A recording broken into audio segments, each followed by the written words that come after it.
My name's Audra. My name's Alyssa. And today we're making cream of mushroom soup. This recipe is so quick and easy, and for those who don't know what cream of mushroom soup is, it's also called condensed soup.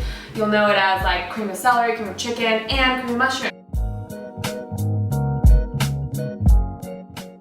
This dish is gluten-free, dairy-free, and it's vegan-friendly because we're using vegan butter. Compared to the store-bought cream of mushroom, there's just so many ingredients on here that's processed. And it takes literally 5 minutes or less to make it, so there's no excuse of, oh, I don't have time, because this is so fast.